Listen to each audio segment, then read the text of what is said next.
kaip žinia, šiemet tikrai pupinių augalų plotai Lietuvoje bus pakankamai dideli, kadangi pagal reikalavimus deklaruojant turėtų būti nuo pasėlių ploto nuo 5 iki 7% pupinių augalų. Tai šiuo atveju geriausia, žinoma, žirniams pasirinkti lengvesnės dirvas, bet kadangi plotai bus pakankamai dideli, tai gali būti taip, kad ir sunkesnių, ir lengvesnių dirvų pasėlius pasirinksime pupas arba žirnius. Šiuo atveju yra labai lengva dirva, kaip matom, yra toks, sakykime, lengvas priesmėlis netgi, ir ūkininkas sėja žirnius.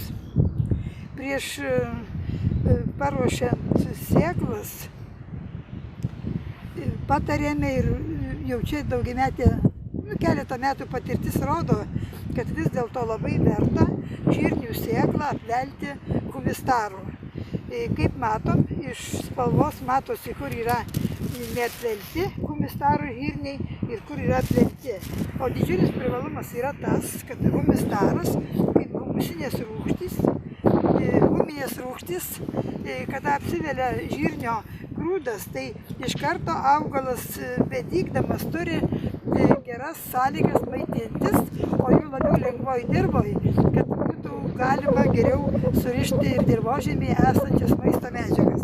Taigi, šiuo atveju humistarui yra panaudota 5 litrai 1 tonai žirnių sėklos apvelti. Bet pernai turėjau patirtį ir labai pasiteisino, kur visiškai nebuvo naudojama jokių vandens, sakykime, žirnių apvėlimui prie humistaro, o buvo naudota 1 tonai net iki 10 litrų humistaro. Tikrai tas dalykas labai pasiteisino, nes kai palyginome dygstančių žirnių sėklas ten, kur buvo apvelta humistaru ir kur neapvelta, tai dygimas buvo žymiai greitesnis, tolygesnis ir šaknų sistema buvo labai gera.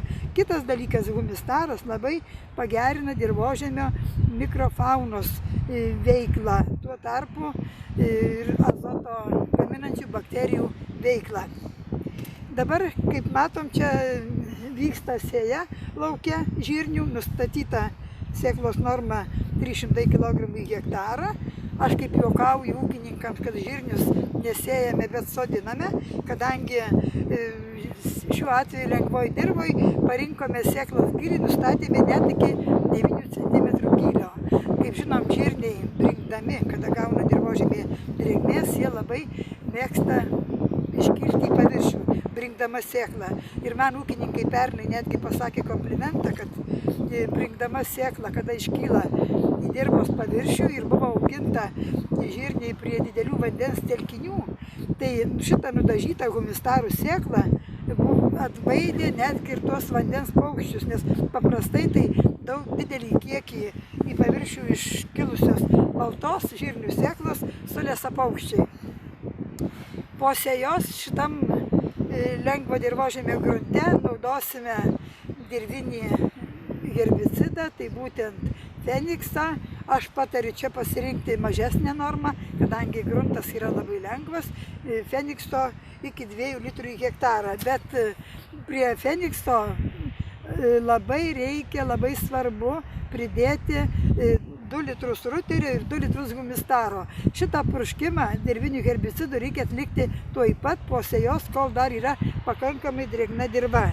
Ir tas ruteris ir humistaras, pirmas privalumas yra, kad žinoma gauna betarpiškai greitai maisto medžiagas, o kitas privalumas yra ypatingai lengvoj žemė. Ir man pasakė komplimentą pernai metų ūkininkai iš patirties, kad, sakykime, jeigu pasitaiko tokie didesni pavasariniai sausvėjai, tai humistaras ir ruteris kartu išpruštas ant dirvos paviršiaus sudaro tokią apsauginę plėvelę, ir jeigu būna agresyvesni tie sausvėjai, tai šiuo atveju labai sulaikė paties herbicido, sakykime, nupustymą.